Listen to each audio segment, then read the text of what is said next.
ప్రియమైన సహోదరులారా, మనం ప్రార్థన చేసుకొని ఆరాధనలో భాగమైన వాక్య భాగంలోకి వెళ్ళబోయే ముందు ప్రార్థన చేసుకొని మనము దేవుని వాక్యము విందాం. మహాపరిశుద్ధుడ తండ్రి, స్తుతులకు పాత్రుడా, మహోన్నతుడా, మహాగణుడా, స్తుతి స్తోత్రములు చెల్లించుచున్నాం. మీ ప్రియకుమారుడు యేసుక్రీస్తు నామమున మేము చేరి ఉన్నాం. ఈరోజు వాక్యము ధ్యానిస్తుండగా ఆరాధనలో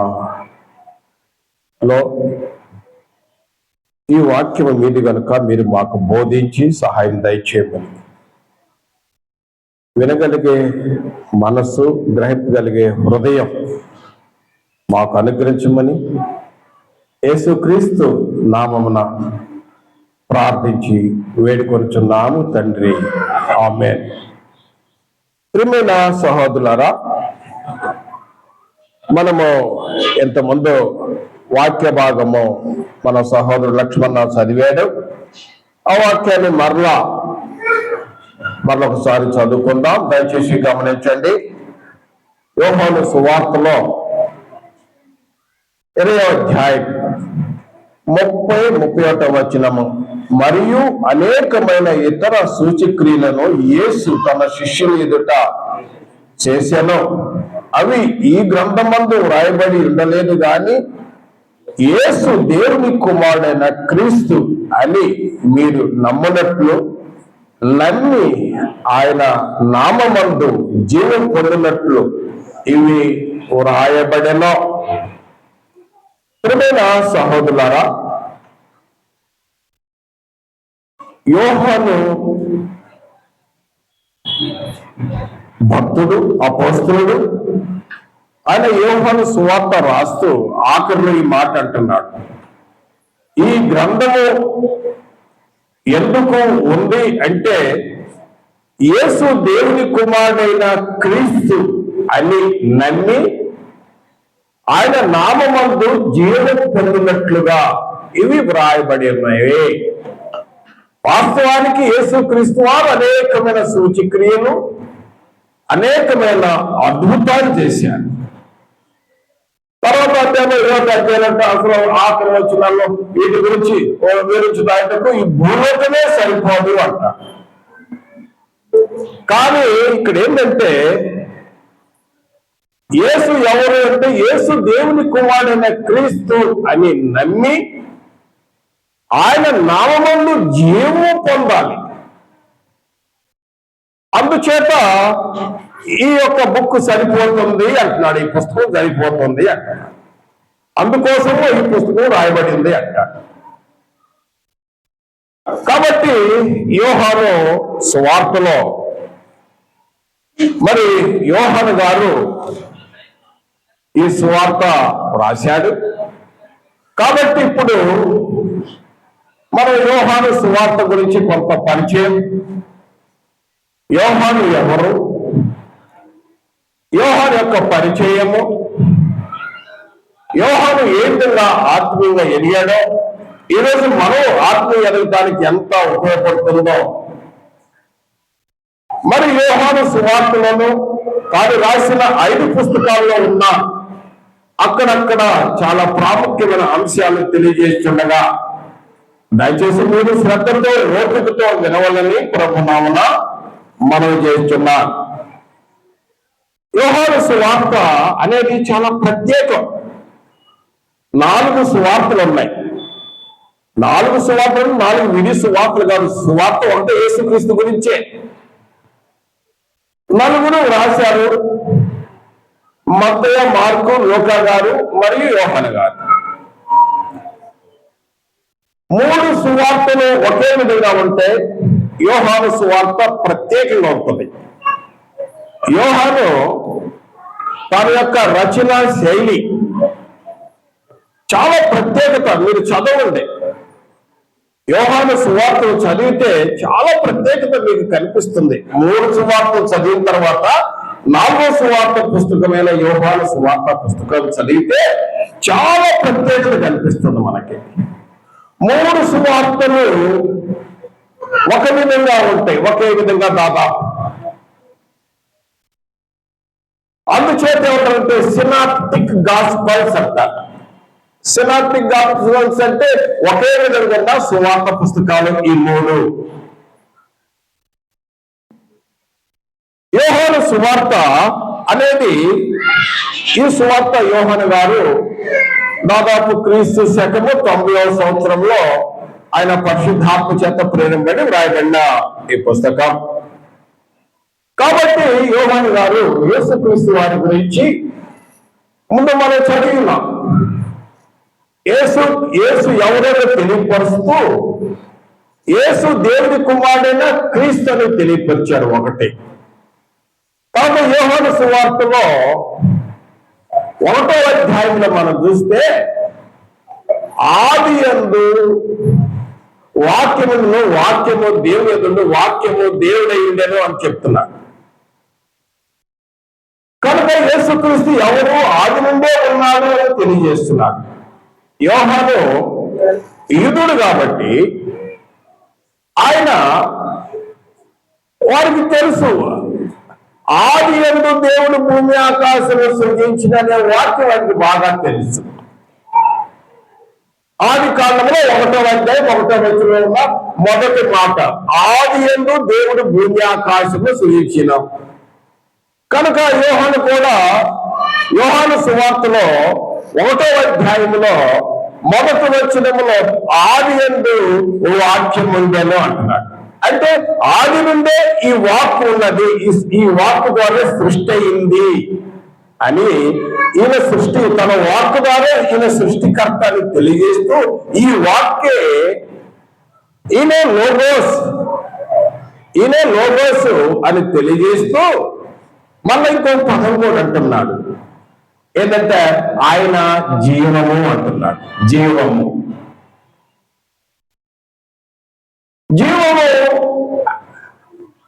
గురించి యోహాను రాసిన మొదటి పత్రికలో యేసుక్రీస్తు మరణ సమాధి పునరుద్ధానం తర్వాత ఆయన యోహాను రాసిన మొదటి పత్రిక 1వ అధ్యాయములో మొదటి వచనం అంటాడు, జీవవాక్యమును గురించి ఆది నుండి ఏది ఉండేమో మేమేది వింటిమో, కన్నులారా ఏది సూచితమో, వినాల్సి కలుగుతుందో, మా చేతులు ఏది తాకి చూచినో అది మీకు తెలియజేయుచున్నాము. జీవము ప్రత్యక్షమైన తండ్రి యొక్క నుండి ప్రత్యక్షమైన ఆ నిత్య జీవం మేము చూచి ఆ జీవనం వచ్చి సాక్ష్యం ఇచ్చుచున్నాము. ఆ జీవం ఎవరంటే యేసుక్రీస్తు తండ్రి దగ్గర నుండి వచ్చాడు. అంటే ఆ జీవం ఎవరంటే యేసుక్రీస్తు తాకి నిదానించి గ్రహించి ఎంత మంచి సాక్ష్యం ఇస్తుందో సాక్ష్యం ఇస్తున్నామని యోహాను అంటున్నాడు. యోహాను వాస్తవానికి ముఖ్యమైన యోహాను కొత్త నిబంధన అనేక మంది ఉన్నారు. యోహాను ఎవరు అంటే ఈయన జెబెదయి కుమారుడు. ఇంకొక యోహాను అంటే బాప్తిస్ముకి యోహాను ఉన్నాడు, మారుపేరు గల యోహాను ఉన్నాడు. వారు కాదు ఈయన ఎవరంటే జెబెదయి కుమారుడైన యోహాను, యాకోబు సహోదరుడు యోహాను. ఈ యోహాను యేసుక్రీస్తు గురించి చెప్తున్నాడు. యేసుక్రీస్తు యొక్క దైవత్వాన్ని గురించి తేటగా తెలియజేయుచున్నాడు.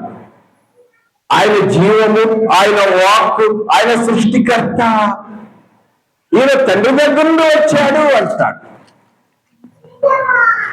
మనకందరూ తెలిసిన విషయమే. యోహాను సువార్తలో 3వ అధ్యాయం 16వ వచనంలో చెప్పండి, దేవుడు లోకమును ఎంతో ప్రేమించెను కాగా ఆయన తన అద్వితీయ కుమారునిగా పుట్టినవాడు యందు విశ్వాసం ఉంచు ప్రతివాడు ఎవరైతే విశ్వాసం ఉంచుతారో ప్రతివాడు నశింపక నిత్య జీవం పొందినట్లు ఆయనను అనుగ్రహించాను. తండ్రి దగ్గర వచ్చిన యేసు, తండ్రినే దేవుడు తన కుమారుని లోకానికి తన చిత్తాన్ని నెరవేర్చడానికి పంపాడు. ఈ యోహాను ఇంకొక గొప్ప మాట అంటాడు, ఈయన వాక్ అని, ఆయన జీవం అని, ఆయన తండ్రి దగ్గర ఉన్నాడని, ఈయన సృష్టికర్త అని, ఆయన వాక్ అయిన దేవుడైన ఆయనే 1వ అధ్యాయం 14వ వచనంలో ఏమంటాడు, ఆ వాక్యమే శరీరధారిగా కృపాసత్య సంపూర్ణంగా మన మధ్య నివసించాను. కనుక యేసుక్రీస్తు దేవత్వం గురించి ఆయన చక్కగా తెలియజేశాడు. యేసుక్రీస్తు గురించి తెలియజేసినప్పుడు నా ప్రియ సహోదరుడా, యేసుక్రీస్తు ఎవరో అనే విషయాన్ని తేటగా మరి జబెదయి కుమారుడైన యోహాను తెలియజేస్తూ, ఈయన తన జీవితాంతంలో ముసలివాడు వృద్ధుడై మరణించాడు. 5 పుస్తకాలు రాశాడు ఈయన. యోహాను మనకందరూ తెలిసి చెప్పండి, యోహాను సువార్త, యోహాను రాసిన 1వ పత్రిక, 2వ పత్రిక, 3వ పత్రిక, ప్రకటన గ్రంథం. ఈ యోహాను గురించి మనం చూసినట్టయితే ఈయన పరిచయంలో ఈయన జబెదయి కుమారుడు. యేసు ప్రభు వారు వీరికి ఒక పేరు పెట్టాడు. ఏంటండి? ఉరిమేడివారు. ఇంగ్లీష్ లో థండర్స్ అన్నాడు. ఎవరు? యోహాను, యాకోబు. జబెదయి కుమారుడు వీళ్ళు. థండర్స్ అంటే ఉరిమేడివారు. బహుశా కోప్పడేవారేమో, త్వరగా కోపం వచ్చిందేమో తెలియదు. ఉరిమేడివారు పేరు పెట్టాడు. ఎందుకంటే ఒక సందర్భంలో లూకా సువార్తలో 9వ అధ్యాయంలో 54 నుండి 56వ వచనం. లూకా సువార్త 9వ అధ్యాయం 54 నుండి 56వ వచనంలో వారు యెరూషలేము వైపు ప్రయాణిస్తున్నప్పుడు గ్రామస్తులు వారు చేర్చుకోలే. అప్పుడు ఈ జబెదయి కుమారులు యాకోబు, యోహాను ఏమన్నారో తెలుసా? ప్రభువా, నీకు ఇష్టమైతే ఆకాశం నుండి అగ్ని కురిపించి వీళ్ళని నాశనం చేయమంటావా, కాల్చేయమంటావా అని అడిగారు ఇద్దరు.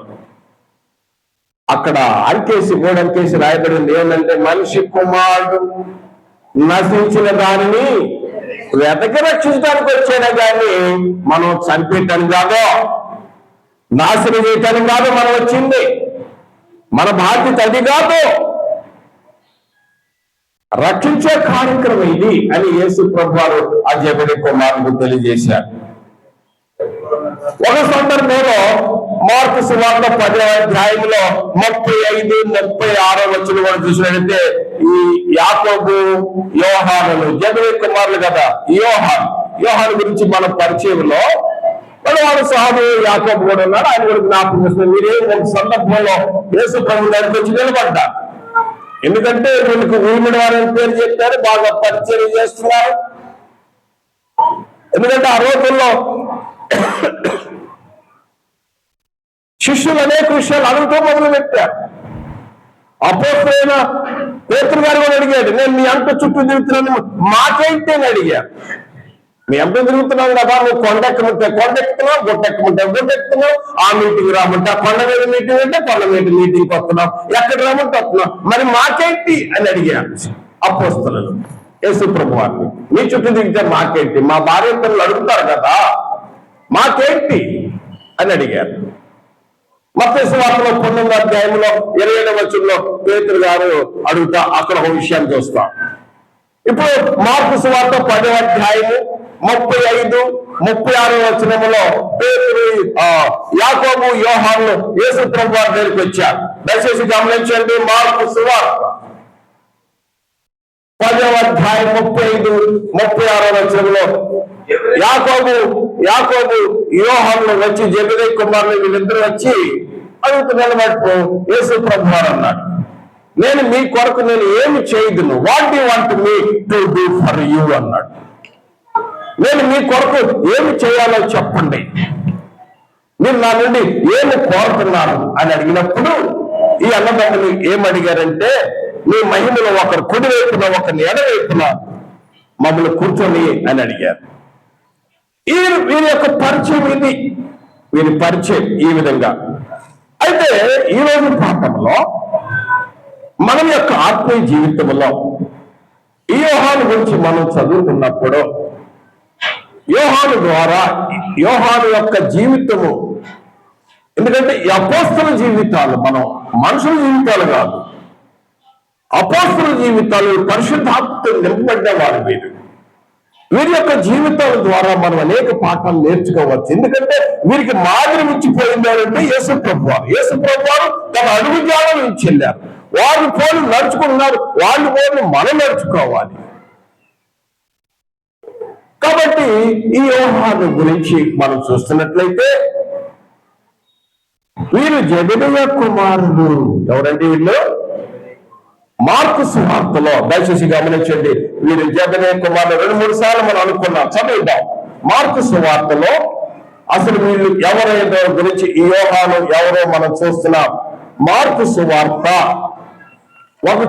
మార్కు సువార్తలో 1వ అధ్యాయం 1వ అధ్యాయంలో 1వ అధ్యాయం 19-20 వచనాలలో ఆయన ఇంకా కొంత దూరం వెళ్ళి జెబెదయి కుమారుడు యాకోబును అతని సహోదరుడు యోహాను చూచెను. వారు దోణిలో ఉండి తమ వలను బాగు చేసుకొని చుండరి. వెంటనే ఆయన వారిని పిలవగా వారు తమ తండ్రి అయిన జెబెదయి దోణిలో తమ జీతగాండ్రి యొద్ద విడిచిపెట్టి ఆయనను వెంబడించెను. మార్కు సువార్త 1వ అధ్యాయము 19-20 వచనాల్లో చూడండి. ఈ జెబెదయి కుమారుడు యోహాను యేసు ప్రభువారు చూసినప్పుడు యోహాను ఎవరంటే జాలరి, చేపలు పట్టే ఆయన. అంత మాత్రమే కాదు, జెబెదయి కుమారుడు. మరి వీరు ధనవంతులు, వీరికి దోణులు ఉన్నాయి, వలలు ఉన్నాయి, జీతగాండ్రులు ఉన్నారు. యేసు ప్రభువారు ఏం చెప్పారంటే యోహాను రాను వచ్చేసాడు. వెంటనే వారి బ్రదర్ యాకోబు కూడా వచ్చాడు. పిలవగా వచ్చేసారు. పిలవంగానే చూడండి, దేవుని యొక్క పిలుపు, దేవుని యొక్క వాక్కు వింటున్నావా నా సహోదరుడా? వింటూ వల్ల విశ్వాసం కలిగింది.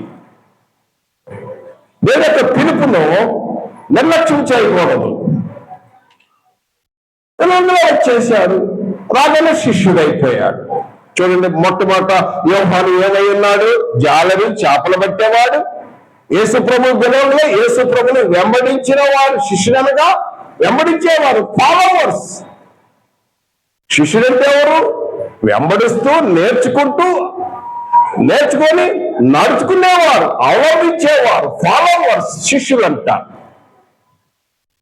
మరియు తర్వాత చూసినట్లయితే మత్తయి సువార్త 10వ అధ్యాయం 2వ వచనంలోను, లూకా సువార్త 6వ అధ్యాయం 12-13 వచనముల్లో శిష్యుల్లో నుండి ప్రత్యేకింపబడి అపోస్తలుగా ఎన్నికైన వాడు యోహాను. ఆయన యొక్క ఆత్మీయ ఎదుగుదల మీకు జ్ఞాపకం చేస్తున్నాను. చూడండి, మొట్టమొదటి చేపలు పట్టాయన, తర్వాత శిష్యుడయ్యాడు, తర్వాత అపోస్తలుడయ్యాడు. తర్వాత చూసినట్లయితే ఆ 12 మందిలో ముగ్గురు ఎవరు? జెబెదయి కుమారులు 2 వచ్చేసారు, యాకోబు, యోహాను, పేతురు. మొదటి శ్రేణి గుంపులో యోహాను ఉన్నాడు. ఇదొక ప్రమోట్. తర్వాత యోహాను జీవితం ఎట్లా ఎదుగుదల ఉందంటే ఆత్మీయ ఎదుగుదల. మన స్పిరిచువల్ లైఫ్ లో కూడా బాప్టిజం పొందిన దగ్గర నుంచి ఎక్కడేసిన గొంగళి అక్కడే ఉండకుండా ఎదగాలి. ఎదుగుదల అంచులంచులే ఎదగాలి మన ఆత్మీయ జీవితంలో. 12 మందిలో నుండి 3 అయ్యాడు. తర్వాత అక్కడి నుంచి యేసు ప్రేమించిన శిష్యుడయ్యాడు. యేసు ఉంటూ ఒక యవనస్తుడిగా ఉండి మంచిగా యేసు ప్రభువును ప్రేమించే విధంగా ఎంతో ప్రేమతో ఉంటున్నప్పుడు యేసు ప్రేమించిన శిష్యుడని 21వ అధ్యాయం 20వ వచనంలో రాయబడింది, యోహాను యేసు ప్రేమించిన శిష్యుడైన, యేసు ఎంతగానో ప్రేమించాడు ఈయన్ని. మరి అంత మాత్రమే కాదు, యోహాను ఎదుగుదలని జ్ఞాపకం చేస్తున్నాడు. శిలువ మీద ఉన్నప్పుడు, యేసు ప్రభువు శిలువ మీద ఉన్నప్పుడు అక్కడ యోహాను ఉన్నాడు, యేసు తల్లైన మరియ ఉన్నది, ఇంకా కొంతమంది చూస్తున్నారు, శతాధిపతి, ఇంకా అనేక మంది ఉన్నారు, సైనికులు ఉన్నారు అక్కడ. ఆ శిలువ మీద ఉండి యోహాను సువార్తలో 19వ అధ్యాయము 26-27 వచనాల్లో, 26-27 వచనం, యోహాను సువార్త 19వ అధ్యాయం 26-27 వచనములో ఆ శిలువ మీద ఉండి ఎంతో వేదంలో ఉండి ఆయన మాట్లాడుతూ, అమ్మ ఇదిగో నీ కుమారుడు, ఇదిగో యోహాను, ఇదిగో నీ తల్లి, ఇక నుండి ఈ బాధ్యతలు అప్పగించాడు. బాధ్యతలు యోహానికి అప్పగించాడు, మిగిలిన ఎవరు శిష్యులకు అప్పగించలేదు. యేసు ప్రభువారికి తెలుసు యోహాను యొక్క భవిష్యత్తులో ఎంతకాలం జీవిస్తాడని యేసు ప్రభువారికి తెలుసు. తర్వాత అంత మాత్రమే కాదు, యోహాను ఎదుగుదల, ఎఫెసులో ఒక సంఘ అధ్యక్షుడు, ఒక సంఘాన్ని కనిపెట్టుకున్న వ్యక్తి అధ్యక్షుడిగా ఉన్నాడు. మరియు క్రీస్తు శకం 70వ సంవత్సరంలో రోమా యొక్క సైనికులు యెరూషలేములో ఇశ్రాయేలు ప్రజలు ఊసకోతకు వస్తున్నప్పుడు, దాదాపు 11 లక్షల కంటే ఎక్కువ జనాంగలు ఊసకోతకు వస్తున్నప్పుడు, ఈ యోహాను యేసు తల్లిన మరిని తీసుకొని ఎఫెసుకు వెళ్ళినట్లుగా బైబిల్ పండితుల ఒక రచనలో కనిపిస్తూ ఉంటుంది. బైబిల్ గ్రంథంలో రాయబడలేదు కానీ చరిత్ర పుస్తకాల్లో ఉన్నది. మరి అంత మాత్రమే కాదు, యోహాను 5 పుస్తకాలు, కొత్త నిబంధనలో 5 బుక్స్ రాశాడు, 5 పుస్తకాలు. యోహాను యొక్క ఆత్మీయ జీవితం చూడండి, ఒకసారి గమనించాడా? ఎక్కడి నుంచి ఒక్కొక్క మెట్టు ఎక్కుతూ వచ్చాడు. ఫస్ట్గా జాలరి చేపలు పట్టుకున్నాడా, ప్రభుని పిలవగానే వెంటనే వచ్చేసాడు. తర్వాత శిష్యుడయ్యాడు, అపోస్తలుడయ్యాడు. మొదటి ప్రాముఖ్యమైన ఎక్కడ ఇంపార్టెంట్ ఈవెంట్స్ ఉంటాయో, ఉదాహరణకు కొండ మీద రూపాంతరం చెందినప్పుడు అక్కడున్నాడు, యేసు ప్రభు శిలువ వేసేటప్పుడు అక్కడున్నాడు. ప్రతి ప్రాముఖ్యమైన ఘటనలో యోహాను ఉన్నాడు. తర్వాత చూసినట్టయితే తన తల్లి యొక్క బాధ్యతలు తీసుకోగలిగినాడు, ఎఫెసు సంఘ అధ్యక్షుడిగా ఉన్నాడు. పద్మాసు దీపంలో దేవుని యొక్క ప్రత్యక్షత యేసు ప్రభువును చూశాడు, అక్కడ తన ప్రకటనలో రాశాడు. ఈ విధంగా యోహాను యొక్క ఆత్మీయ జీవితము ఎదుగుదల. మరి ఇప్పటి వరకు బాప్తిసం పొందిన తర్వాత ఎంత ఎదిగాం మనం? మన ఎదుగుదల ఎలా కనిపిస్తుందా? పరీక్షించుకోవాలి. కనుక నా ప్రియ సహోదరుడా, ఈ యోహాను యొక్క ఆత్మీయ జీవితాన్ని చూసినప్పుడు ఇది మనకు ఒక మంచి పాఠం, మంచి బోధ. ఈ 5 పుస్తకాల్లో నేను సమయాన్ని జ్ఞాపకం చేసుకొని కొన్ని మాటలు జ్ఞాపకం చేస్తాను. తను రాసిన యోహాను సువార్తలో అయాం అని యేసు ప్రభు అన్న మాటలు అనేక చోట్ల ఉన్నాయి. కానీ ప్రాముఖ్యమైన 7 చోట్ల అయాం అన్నాడు. నేనే అని యేసు ప్రభు అని చెప్పాడు. ఒక మాట నేను జ్ఞాపకం చేస్తాను, ఎందుకంటే యోహాను యొక్క రచన ప్రత్యేకమైనదని, మిగిలిన సువార్తలో కనపడదు. ఈ విధంగా యోహాను సువార్తలో నేనే అన్న మాట 7 మాటల్లో ఒక మాటను నేను మీకు జ్ఞాపకం చేస్తాను. యోహాను సువార్త చూడండి, యోహాను సువార్తలో దయచేసి మీరందరూ గమనించండి.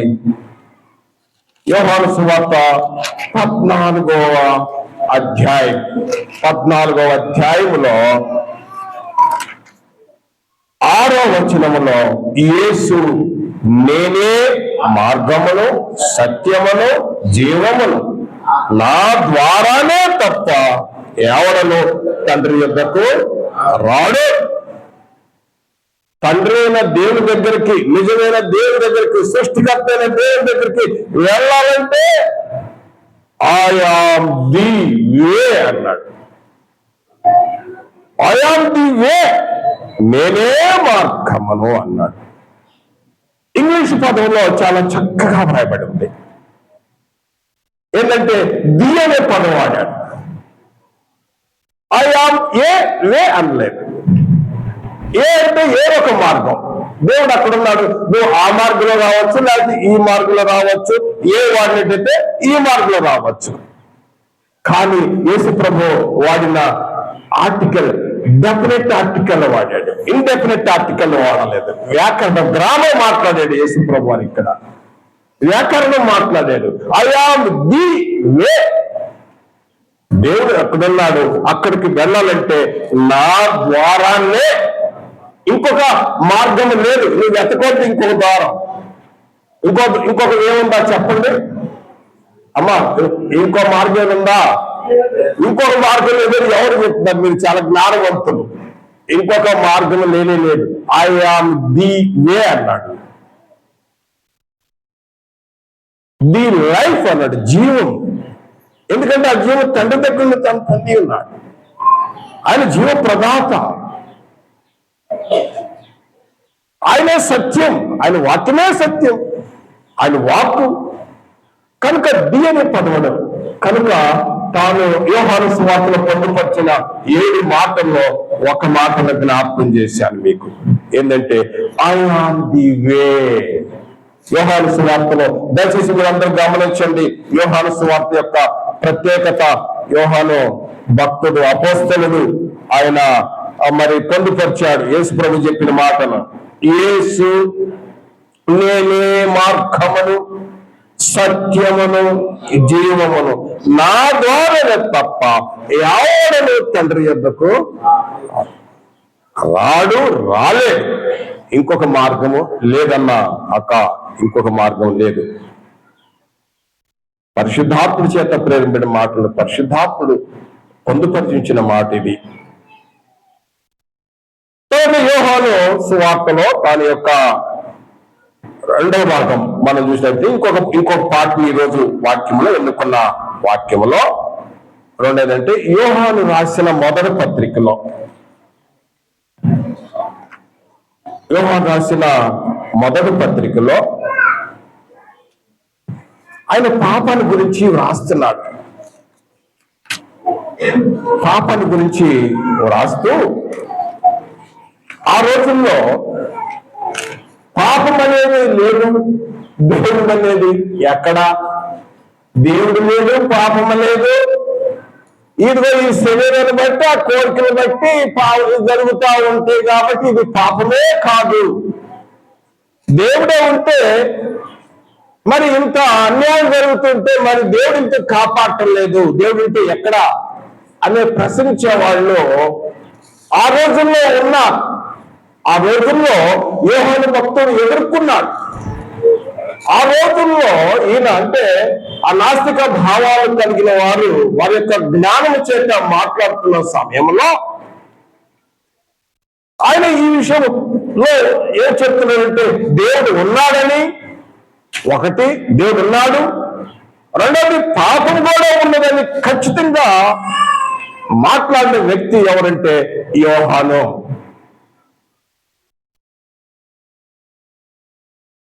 ఎందుకంటే ఆయన యొక్క బోధలో మీరు చూసేటైతే 5 పుస్తకాలు మీరు చదవండి. ఆయన బోధలో ఏం కనపడుతుందంటే 1 సత్యము, 2 ప్రేమ, 3 నిరీక్షణ, జీవము, తర్వాత చూసినట్టయితే పాపము ఉన్నది అని ఖచ్చితంగా చెప్తున్నాడు ఆయన. యోహాను రాసిన మొదటి పత్రికలో చూద్దాం, పాపం అనేది ఉన్నది అని తెలియజేస్తున్నాడు. ఎందుకంటే ఇక్కడ చూడండి, యోహాను రాసిన మొదటి పత్రిక 1వ అధ్యాయం 3వ వచనం చదువుతున్నాను. మాతో కూడా మీకును సహవాసము కలిగినట్లు మేము చూచిన దాన్ని, విని దానిని మీకు తెలియజేస్తున్నా. మన సహవాసం అయితే తండ్రితో కూడాను ఆయన కుమారుడైన యేసుతో కూడా సహవాసం ఉన్నది. తండ్రి అయిన దేవుడు ఉన్నాడు, కుమారుడైన యేసుక్రీస్తు ఉన్నాడు. ఓ క్రైస్తవ సమాజమా, ఓ క్రీస్తు యొక్క శిష్యులారా, మన సహవాసం ఇది. కనుక ఈ సహవాసంలో ఉన్న మనకు ఏం చేస్తాడు, హెచ్చరికిస్తున్నాడంటే 5వ వచనములో, మేము ఆయన వలన విని మీకు ప్రకటించే వర్తమానమేమనగా దేవుడు వెలుగై ఉన్నాడు. God is light. దేవుడు వెలుగై ఉన్నాడు, ఆయన యందు చీకటి ఎంత మాత్రమునో లేదు. ఆయనతో కూడా సహవాసము గలవారమని చెప్పుకొనుచు చీకటిలో నడిచిన ఎడల మనం అబద్ధమాడుచు సత్యము జరిగింపకూడదు. అయితే ఆయన వెలుగులో ఉన్న ప్రకారము మనం వెలుగులో నడిచిన ఎడల మనము అన్యోన్య సహవాస గలవారమై ఉందుము. అప్పుడు ఆయన కుమారుడైన యేసు రక్తం ప్రతి పాపం నుండి మనను పవిత్రులుగా చేయను. ఈ వచనాలు గమనించండి.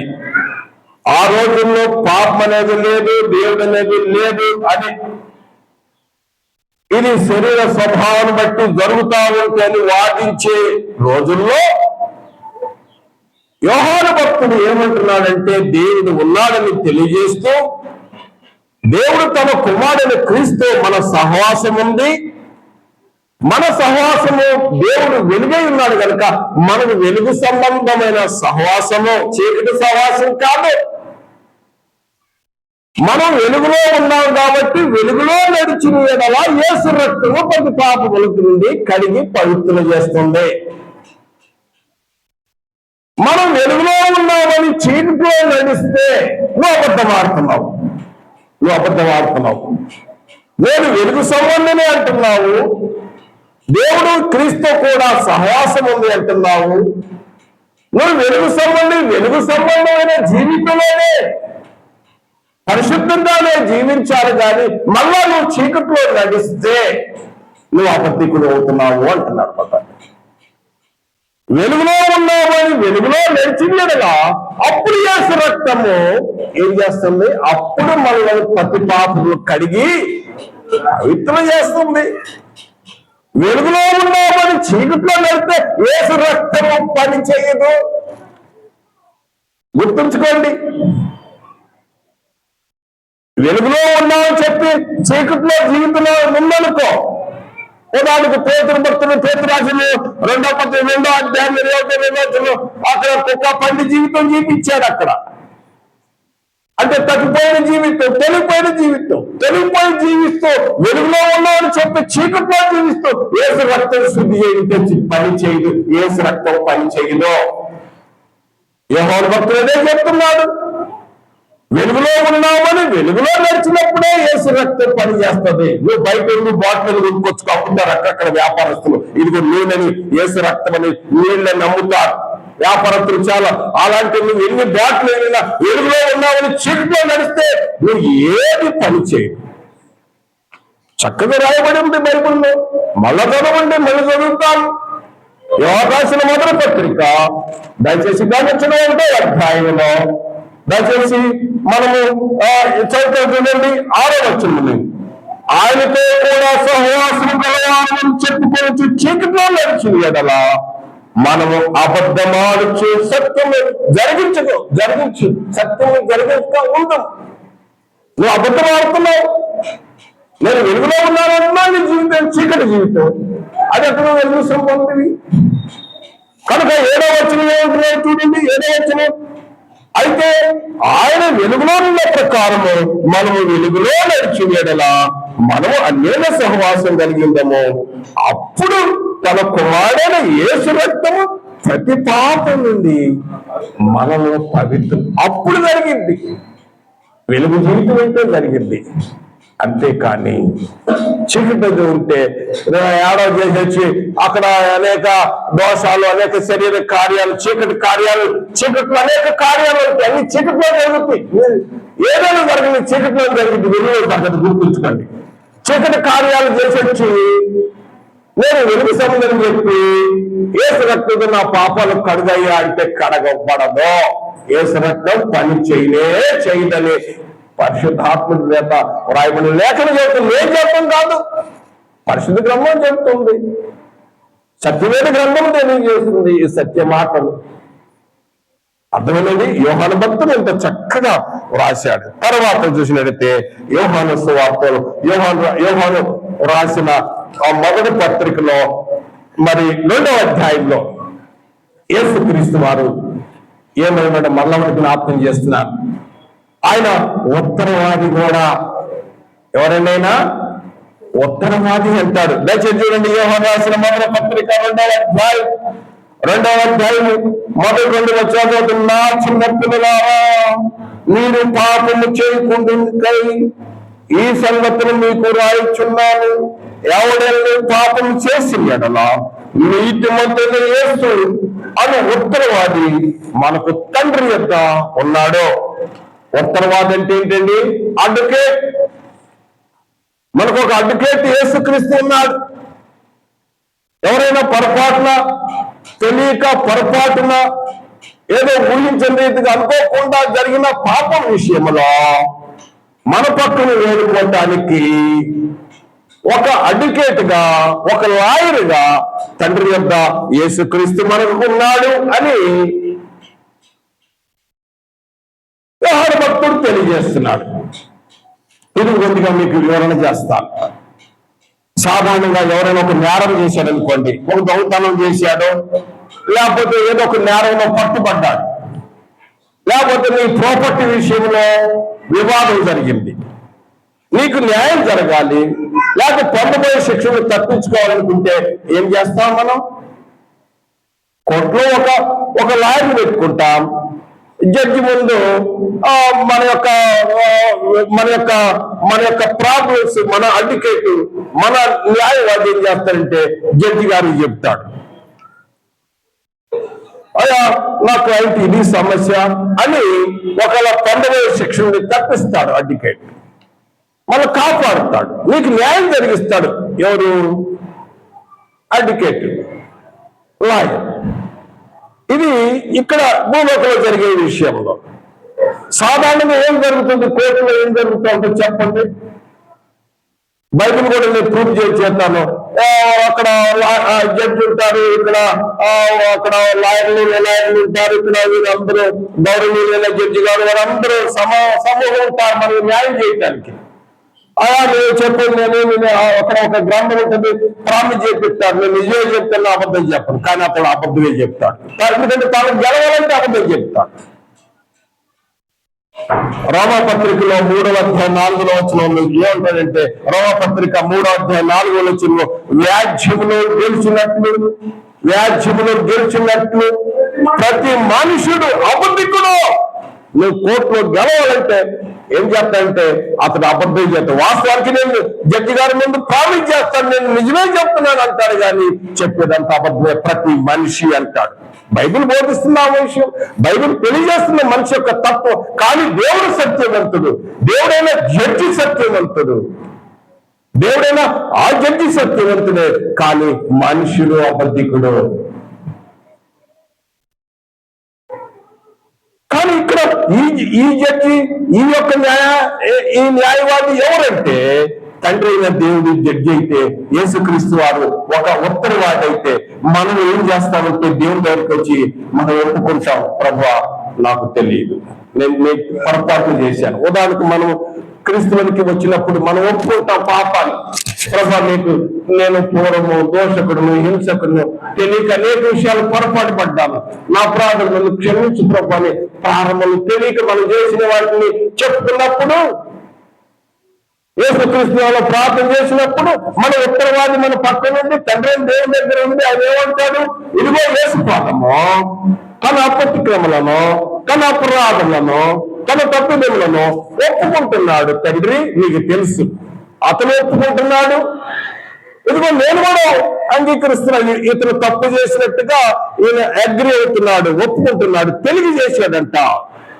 తండ్రి నీకు కూడా తెలుసు ఇతడు చేసిన పొరపాట్లు, మానవ యొక్క పొరపాట్లు నీకు తెలుసు. మానవుడు సహజంగా పొరపాట్లు పడతా ఉంటాడు, మర్చిపోతా ఉంటాడు. ఎందుకంటే హ్యూమన్ బీయింగ్ కనుక తండ్రి మీరు క్షమించండి అని ఈ రిక్వెస్ట్ చేసేది ఎవరంటే, ఈ అడ్వకేట్ ఎవరంటే యేసుక్రీస్తు.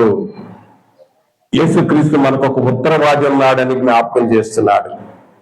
యేసుక్రీస్తు మనకు ఒక ఉత్తరవాది, మన పక్షాన మనల్ని శిక్షను తప్పించటానికి, అంటే తెలియజేసిన వాటికి, తెలియజేసి మాటి మాటికి హ్యాబిచువల్ చేస్తే నేను ముందే చెప్పాను, వెలుగులో ఉన్నామని చీకట్లో నడిపితే కాదు, తెలియక పొరపాటు జరిగిన వాటి నేరాల విషయంలో తప్పించడానికి మనకు ఒక ఉత్తరవాది తండ్రి దగ్గర యేసుక్రీస్తు ఉన్నాడని యోహాను భక్తుడు జ్ఞాపకం చేస్తున్నాడు. ఇక తర్వాత చూసినట్టే నా ప్రియ సహోదరుడా, తర్వాత చూసినట్టే యేసుక్రీస్తు వారు మరి మనలో అభిషేకించినట్టుగా మనం అందరం అభిషక్తులు చెప్తున్నాడు. యోహాను భక్తులు చెప్తున్నాడు మనము అభిషక్తులు. యోహాను రాసిన మొదటి పత్రిక 2వ అధ్యాయం 20వ వచనంలోను 20వ వచనంలో మన క్రైస్తవులందరూ అభిషేకింపబడిన వారు. గుర్తుంచుకోండి, ఈ పదం గుర్తుంచుకోండి, క్రైస్తవులందరూ అభిషేకింపబడిన వారు. తర్వాత ఇక ఆఖరిగా నా జ్ఞాపకం చేస్తున్నాను, యోహాను భక్తుడు ఆయన 5 పుస్తకాల్లో అక్కడక్కడ విషయాల ప్రాముఖ్యాన్ని జ్ఞాపకం చేస్తూ క్రైస్తవులైన మనము సహోదర ప్రేమ కలిగి ఉండాలి.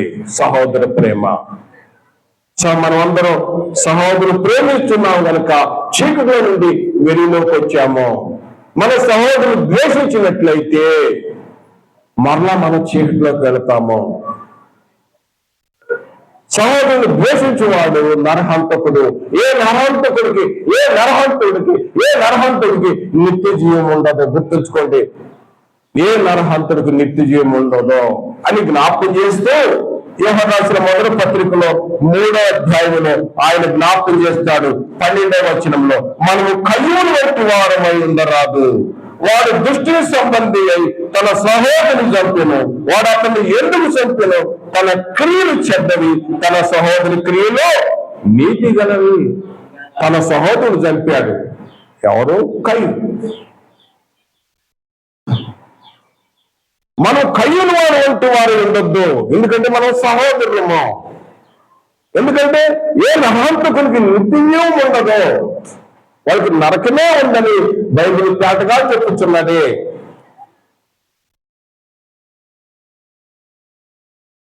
అయితే నా ప్రియ సహోదరుడా, ఇక్కడ చూడండి, మనము అక్కడ కయ్యూను ఏబేలు అనే విషయానికి వచ్చినట్టయితే అక్కడ ఏం జరిగిందంటే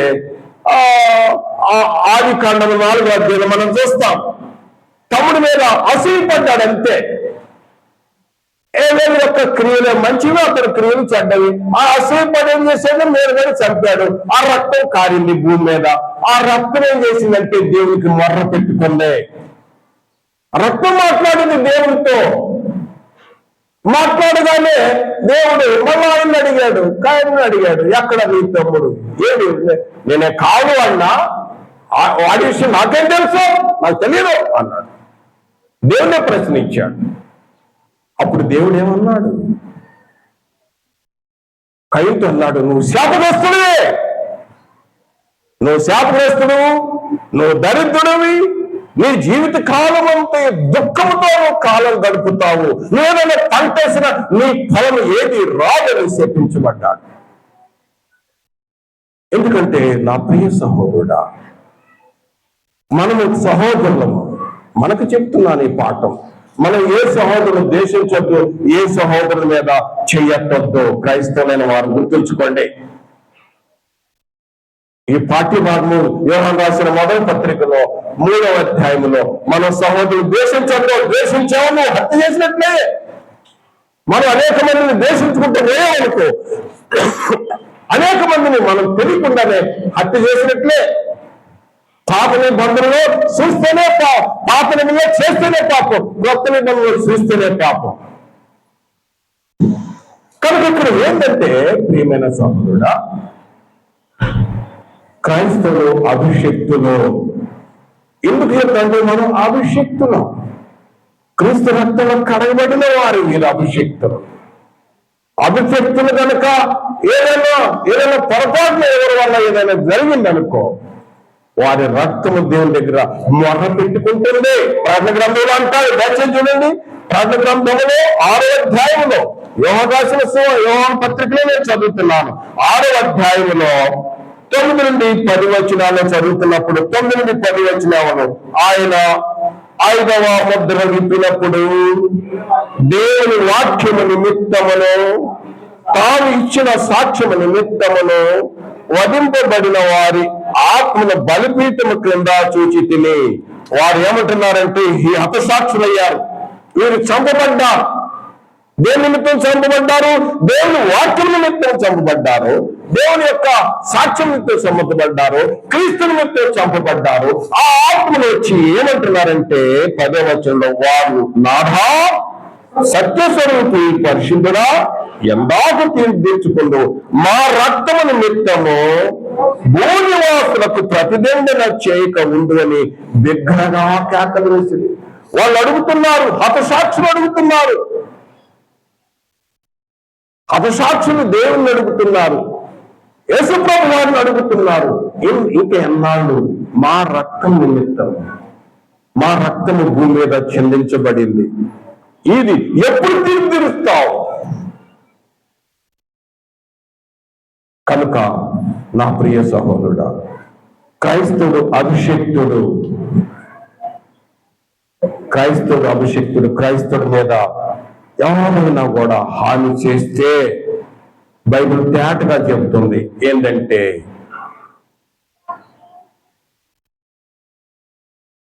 నిత్య జీవం ఉండదు, యుగాలు తరతరాలు దేవుడు ఉగ్రతకు గురి అవుతారు. యోహాను భక్తులు చెప్తున్నారు, పాపం లేదు, దేవుడు లేడు అనుకున్న సమయంలో పాపం అనేది ఉంది, క్షమించే పాపం ఉంది, క్షమించడానికి పాపం ఉంది, మరణకరమైన పాపం ఉంది, మరణకరము కాని పాపం ఉందని కూడా యోహాను భక్తులు జ్ఞాపకం చేస్తున్నాడు. కాబట్టి ఈరోజు మన వాక్య భాగంలో మనం నేర్చుకున్న పాఠ్యాన్ని మరొకసారి నేను జ్ఞాపకం చేస్తున్నా. ఏమి నేర్చుకున్నాము? ఒకటి, ఈ ముగింపులో యోహాను సువార్త గురించి, యోహాను యొక్క పరిచయం, యోహాను యొక్క ఆత్మీయ ఎదుగుదల, మరి ఆ యోహాను యొక్క ఆత్మీయ ఎదుగుదలలో మన ఎదుగుదల ఎంత, మనం ఎంతవరకు ఎదుగుతున్నాము ఆత్మీయంగా? ఎవరినైనా ద్వేషిస్తున్నామా? ఎవరి మీద కక్షలు పెట్టుకుంటున్నామా? ఉండకూడదు, మనకు ఉండకూడదు. మనం పొరుగు వారిని కూడా ప్రేమించేవారు. క్రైస్తవ ప్రేమ అది, ప్రభు మనకు నేర్పింది అది ప్రేమ. తర్వాత అయితే మరి యోహాను సువార్తలో ఉన్న అనేకమైన సత్యాలు మనం విన్నాం. ఏంటి ఆ సత్యాలంటే, యేసే మార్గము, సత్యము, జీవము ఒకటైతే, రెండవది పాపం అనేది ఉన్నది, కాబట్టి పాపము నుండి దూరంగా ఉండాలని. తర్వాత చూడైతే నా ప్రియ సహోదరుడా, మరి మనకు ఒక ఉత్తరవాది ఉన్నాడని, అదేవిధంగా మనము సహోదర ప్రేమ కలిగి ఉండాలని మనము నేర్చుకున్నాం. సహోదర ప్రేమ ఇక యేసు ప్రభు వారు ఆఖరిగా అంటాడు, ప్రకటన గ్రంథం 1వ అధ్యాయం 18వ వచనంలో, ప్రకటన గ్రంథం 1వ అధ్యాయం 18, నేను మొదటి వాడను, కడపటి వాడను, జీవించువాడు, మృతుడనైతిని గాని ఇదిగో యుగయుగములు సజీవుడై ఉన్నాను, మరణం యొక్కయు పాతాళము లోకపు తాళము చెవులు నా స్వాధిలో ఉన్నాయి. యేసు ప్రభు వారిది. ఇన్ని సత్యాలు యోహాను భక్తుడు, యోహాను రాసిన 5 పుస్తకాల్లో నేను అక్కడక్కడ కొన్ని రిఫరెన్స్ తీసుకొని ఈరోజు వాక్యం బోధించడం జరిగింది. మీరెంత ఓపికతో ఉన్నారు? వందనములు.